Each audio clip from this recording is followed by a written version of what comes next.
son conducteur, il y a mis tout. Et je me souviens une fois, quand je commençais dans le journalisme, je me suis retrouvé dans une rédaction où j'avais fait une longue rédaction, c'est-à-dire un reportage.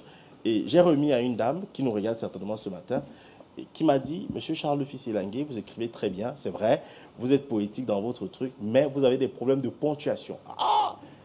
Je dis, ah bon? Elle me dit, ben oui. Parce que si vous dites, il est mort, point d'exclamation, c'est bien différent de il est mort, point simple. OK? Parce que point d'exclamation, justement, on s'exclame. Mais là, c'est autre chose. Donc, c'est très important. Et bon, on ne va pas faire la pédagogie ce matin. On parle santé avec le docteur qui nous parlera de ce matin d'asténopermie. C'est ça? Asténospermie. C'est-à-dire la diminution du spermatozoïde. Or, j'apprendrai longtemps auprès de vous, docteur. Bonjour, docteur. Bonjour, Charles Fils. Bonjour à tous ceux qui nous regardent ce matin. Mais on voit le chapeau. Ah, ok. Roméo a demandé que vous enlevez. Ça faisait sombre, hein? Ben voilà, il est temps sombre ce matin. Un bon réalisateur. Ouais. Non, pas un bon, un très bon réalisateur. Très bon. Oh, voilà. Je m'excuse, Roméo. Alors, c'est quoi donc la sténospermie? Voilà. Et qui est concerné?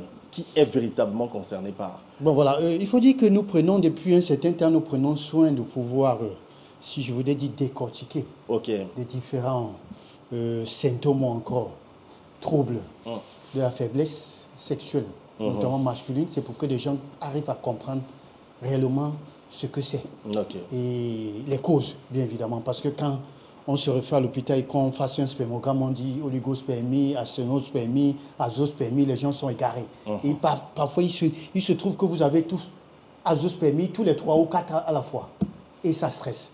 Alors voilà pourquoi depuis un certain temps, avec vous, Charles Fils, nous avons pris le soin de pouvoir aller pas à pas pour que les gens comprennent ce que c'est. Alors ce matin, nous parlons de asténospermie. Il s'agit bien évidemment de cette anomalie du sperme. Parce qu'il faut toujours parler du sperme. Qui est un liquide biologique qui contient du spermatozoïde. Alors, cette anomalie du sperme, justement, serait caractérisée par la diminution de la mobilité. Il faut bien préciser. Diminution de la mobilité des spermatozoïdes. Dans l'impact. L'impact. Il s'agit de la mobilité, c'est-à-dire le fait de courir, de marcher. Il ne parvient plus à bien courir, à bien marcher. Voilà. Elle peut être insuffisante ou quasi impossible d'ailleurs. Voilà. C'est-à-dire dans sur place. Voilà. Donc, c'est là. C'est là. Ça vous êtes là. Ça vous êtes là. Voilà. Donc, ça ne bouge pas, c'est inerte. Voilà. Ça ne fait pas le sport.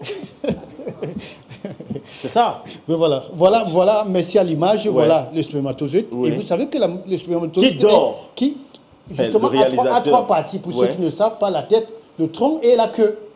Voilà les 4 membres. Merci Roméo, voilà, c'est très bien. Voilà. Mais l'image est assez illustrative. Hein. Justement. On a donc ce spermatozoïde qui ronfle carrément, qui dort. Alors, justement, voilà, qui est concerné, justement. Tout le monde est concerné. Tout le monde. Les hommes, en général. Mais maintenant, il y a des personnes plus à risque, notamment ceux... des gens qui chopent régulièrement des infections, des alcooliques, des fumeurs.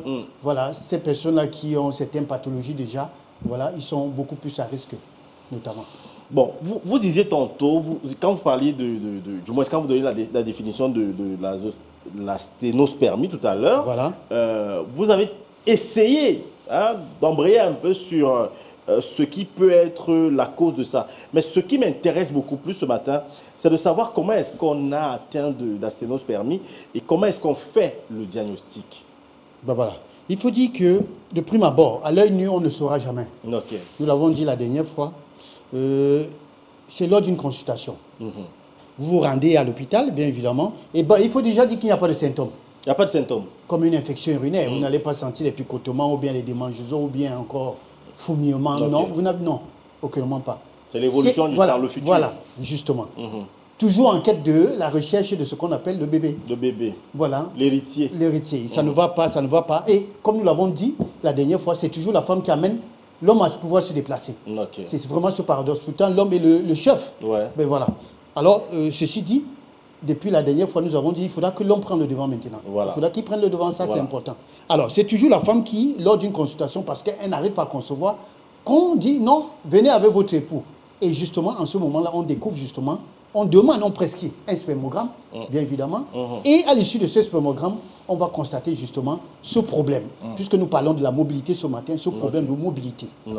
Alors, ça ne s'arrête pas là. Il faut dire que la mobilité, il y a la première, c'est-à-dire primaire et secondaire. Mais je voudrais que les gens comprennent ce matin que c'est en fonction des grades de la cyanospermie qu'on même le traitement est entrepris. C'est-à-dire, vous allez trouver justement des gens qui ont une mobilité normale. Vous allez trouver des gens qui ont une mobilité, c'est-à-dire lente mais progressive, diminuée mais progressive. D'autres, vous allez trouver des gens qui ont une mobilité mais non progressive, ça veut dire danse sur place. Les spermatozoïdes dansent sur place. Et enfin, vous allez trouver des gens qui ont des spermatozoïdes, c'est-à-dire même danser ne danse pas. Même danser. Voilà. C'est seulement là comme ça. C'est seulement là comme ça. Ça sert à quoi alors? Voilà. Donc voilà ce qu'il faut comprendre lors des analyses.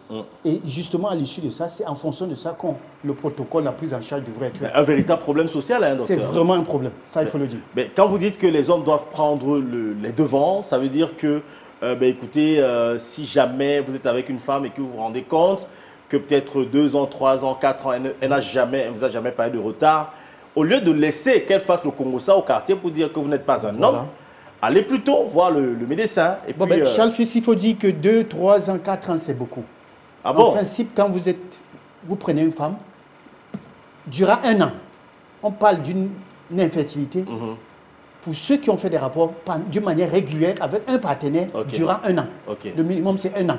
Voilà. Durant 1 an, si vous n'arrivez pas, ça veut dire la vie de dehors, vous ne connaissez pas, c'est-à-dire avec votre femme, dites-vous bien qu'il y a un problème. S'il faut attendre 2, 3, 4 ans, non. Déjà le temps. Vous conviendrez avec moi aujourd'hui que la femme aujourd'hui, c'est à partir de 35 ans qu'il commence à chercher l'enfant. Pour ne pas parler des hommes. Les hommes, lui, il se dit, je suis viril jusqu'à 70 ans. Non, j'ai le temps. J'ai le temps. Voilà. Donc, aujourd'hui, dites-vous bien que même l'âge, c'est un facteur. Donc, il faudra faire très attention. Donc, vous essayez de nous faire comprendre ce matin qu'on ne perd pas le temps à une femme dès qu'on l'a à la maison, on l'enceinte. C'est ça?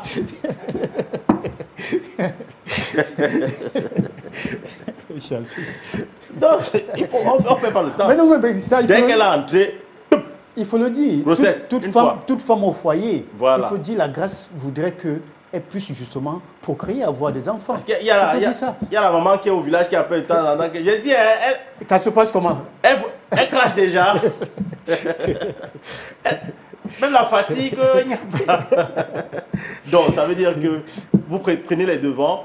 Donc, 1 an plus tard, ou alors quelques mois plus tard, si vous voyez qu'elle ne vous dit pas que je ne vois plus. Voilà, justement, les règles, non, toujours ça. Donc, allez vous-même voir le problème. Déjà, même, il faudrait aider la femme à pouvoir compter ses menstrues, parce que parfois, les hommes s'en foutent carrément.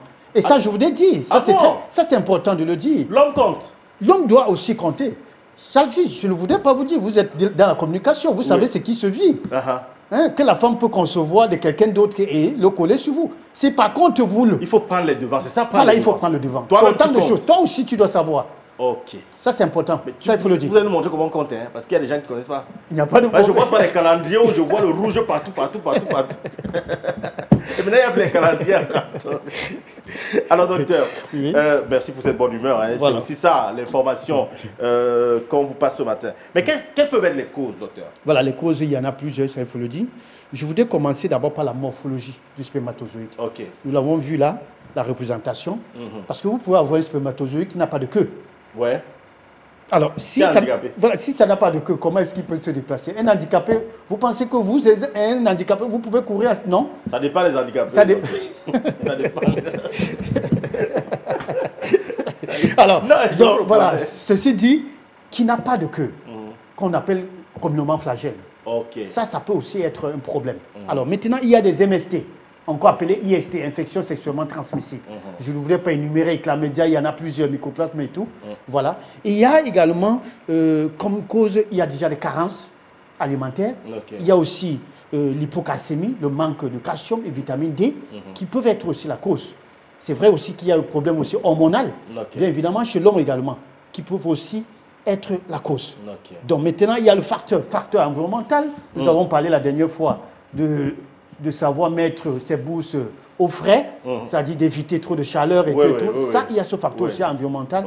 Il faut éviter la consommation des pesticides et tout. Et ces enfants aujourd'hui, vous savez, dans nos établissements, qui, je ne sais pas s'il faut dire, ils utilisent du cannabis et tout.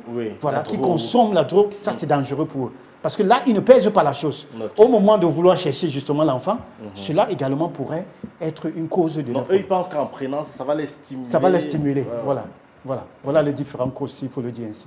D'ailleurs, le pédagogue qui était là tout à l'heure disait que l'homme est le modèle de son enfant. Ben voilà. Donc ici, j'ai reçu un jeune garçon ici, la dernière fois, qui est un ancien enfant de la rue, qui m'a dit qu'il a commencé à fumer à l'âge de 10 ans. Et il disait qu'il a pris la cigarette chez son père. Voilà. C'est aussi ça. Alors, quels sont les facteurs favorisants? Voilà, les véritables facteurs, le mot le dit vraiment, ça c'est important de le savoir, c'est beaucoup plus alimentaire. Ce qui entre, entre dans la bouche là, ce qui passe par là. Et je voudrais citer le numéro 1, c'est le sucre. Le numéro 2, c'est les produits laitiers. Ça, c'est important. Ça, je m'adresse à tous ceux-là qui sont prédisposés, tous ceux-là qui ont des problèmes déjà. Appelons ça en un mot de spermogramme pour qu'ils comprennent mieux. Sucre, le lait. Et vous savez comment on prend le lait ici, dans les cafétérias. Voilà, et tout. Chez Ali. Voilà. Donc, alors, il y a l'alcool également, il y a la cigarette également. Que ça soit fumeur actif ou passif. Ça, voilà des véritables facteurs de risque. Ça, il faut le dire ainsi. Merci, docteur. Voilà. Vous venez de dire quelque chose de très, très, très, très pertinent. Parce que, on le dit même dans la Bible, mon peuple périt faute de connaissance. Ah oui, ça c'est clair. Donc, vous avez une petite que vous venez de rencontrer. Vous avez des projets de mariage avec elle. Vous voulez lui faire des bébés. Et vous allez en boîte de nuit fumer. Voilà. Boire. Voilà. Le matin, tous les jours, en amoureux, vous êtes chez Ali. Voilà. Avocat, on met encore le lait sur ça. Voilà un très bon résumé des facteurs que vous avez fait tout à l'heure. Après, 9 mois plus tard, il n'y a pas l'enfant. Tu dis qu'elle ne m'aime pas, elle a fait avec le voisin. Voilà.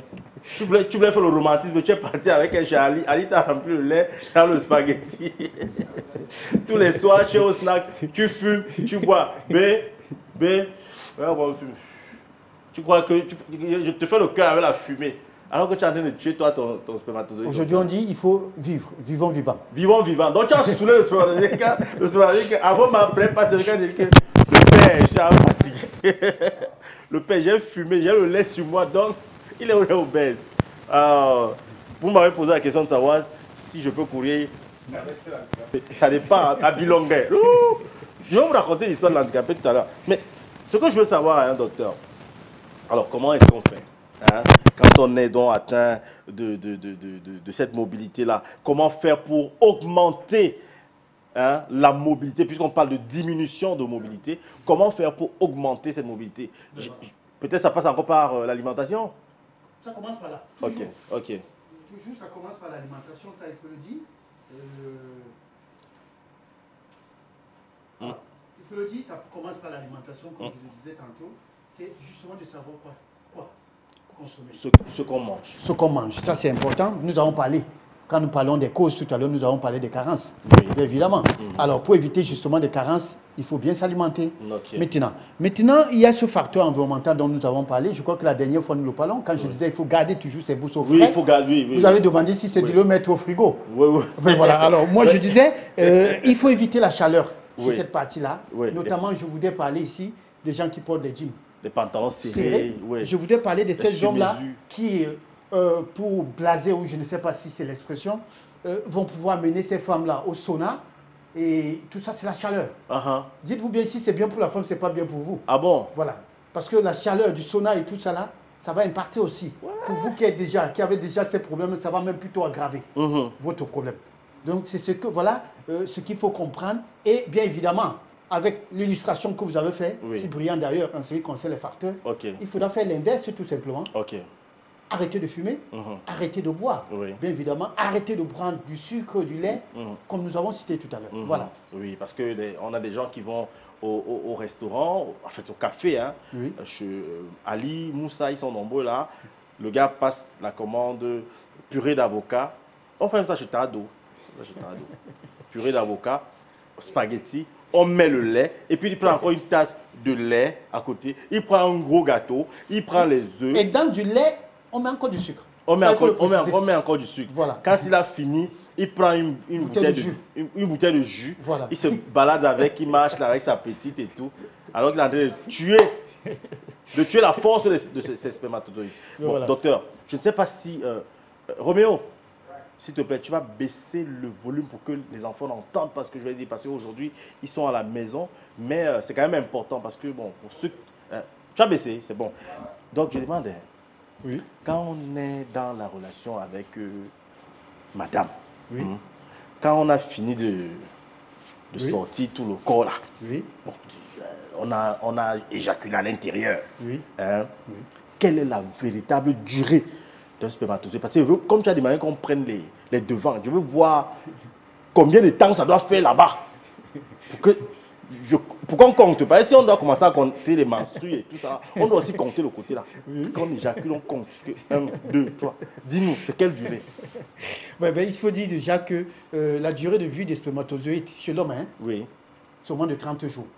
Quand il n'est pas encore sorti, ça veut dire dans l'organisme de l'homme, c'est de 30 jours. Quand il est dans le corps. Voilà, quand il est dans le corps de l'homme. Mais maintenant, il faut dire que quand c'est déjà chez la femme, ça veut dire éjaculat, oui. Dans l'organisme de la chère dame, il faut dire la durée, c'est de 2 à 5 jours. 2 à 5 jours. Oui. Mais alors, c'est pour ça qu'il faut connaître la période féconde de la femme, bien évidemment. Comme nous parlons des calculs, quand vous connaissez la période féconde, ça vous savez justement que, pour vous, on parle ici des gens en bonne santé, charge fixe. Ce n'est pas pour ceux qui ont des problèmes. Voilà. Donc, ça, il faut vraiment le dire. C'est pour ceux qui sont en bonne santé, c'est de 2 à 5 jours. 2 à 5 jours. Voilà. Ça, c'est la durée de vie. Par contre, pour ceux qui ont déjà des problèmes, charge fixe, dites-vous bien que même 2 jours, chez certains, ça ne fait pas. Voilà. Alors, où vont les autres spermatozoïdes alors? Ben, il faut dire que, déjà, il faut dire que les spermatozoïdes, il y a un lieu de rendez-vous. Ça va jusqu'au niveau du col de l'utérus. Pour, bien évidemment, évoluer au niveau de les trompes. Là où les ovules s'y trouvent. Parce que quand les ovaires sécrètent les ovules, ils vont là-bas pour attendre le cher monsieur. C'est là où le rencontre, c'est-à-dire ce rendez-vous a lieu. C'est là où il y a fécondation. Bien évidemment, ils vont féconder. Et voilà. Pour donner ce qu'on connaît. Pour l'héritier. Voilà. Merci, docteur. Merci. J'avoue que ce matin, on n'a pas pu énumérer toutes les questions, mais je pense quand même qu'on aura fait l'essentiel.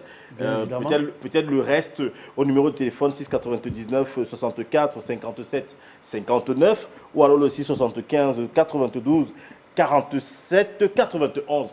Vous êtes nombreux, hein, à de temps en temps appeler le docteur, à nous appeler, à dire que vraiment on fait un travail magnifique.